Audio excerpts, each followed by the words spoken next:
রাজধানীর কমলাপুর থেকে দেশের বিভিন্ন গন্তব্যে ছেড়ে যাচ্ছে ট্রেন। সেখানে আছেন মাসরুর শাকিল, যাচ্ছে তার কাছে। শাকিল, কমলাপুর থেকে আজ কোন কোন গন্তব্যে ট্রেন চলাচল করছে?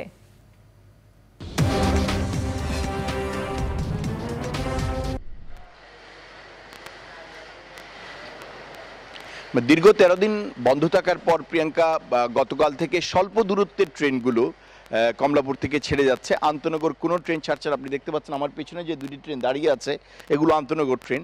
আমরা 8:45-এ মূলত কর্ণফুলী কমিউটার, যেটা চট্টগ্রাম যায়, কমিউটার ট্রেন ছেড়ে গিয়েছে। 10টায় তিতাস ট্রেন ছেড়ে যাবে, যেটা ব্রাহ্মণবাড়িয়া যায়। এরকম স্বল্প দূরত্বে যে ট্রেনগুলো রয়েছে, ঢাকা থেকে গাজীপুর, ঢাকা থেকে নারায়ণগঞ্জ, ঢাকা থেকে টাঙ্গাইল, এই ধরনের স্বল্প দূরত্বে যে ট্রেনগুলো রয়েছে সেই ট্রেনগুলোই মূলত এই কমলাপুর স্টেশন থেকে ছেড়ে যাচ্ছে।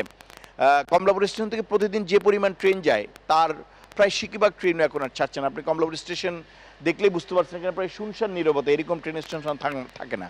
ট্রেন স্টেশন মানে কোলাহলমুখর, ট্রেন স্টেশন মানে অনেক মানুষের সমাগম, অনেক যাত্রী, এর কিছুই আসলে কমলাপুর স্টেশনে এখন নেই। কোটা সংস্কার আন্দোলনকে কেন্দ্র করে প্রায় 13 দিন বন্ধ ছিল। এরপর স্বল্প দূরত্বের ট্রেন মূলত পরীক্ষামূলকভাবে চালাচ্ছে রেলওয়ে কর্তৃপক্ষ। ফলে খুব অল্প পরিমাণ ট্রেন এই কমলাপুর স্টেশন থেকে দেশের স্বল্প দূরত্বের বিভিন্ন জায়গায় ছেড়ে যাচ্ছে। মূলত এগুলো বেসরকারি ট্রেন, যেগুলো লিজ দেওয়া হয়েছে বিভিন্ন কোম্পানিকে, সেই ট্রেনগুলো মূলত ছেড়ে যাচ্ছে। অন্য ট্রেনগুলো ছাড়ছে না, অত আন্তনগর ট্রেন এখনো বন্ধই আছে। হ্যাঁ প্রিয়াঙ্কা, এখন জন্ম সনদ দিয়ে খোলো বিকাশ স্টুডেন্ট অ্যাকাউন্ট। নিজের বিকাশ নিজে কর।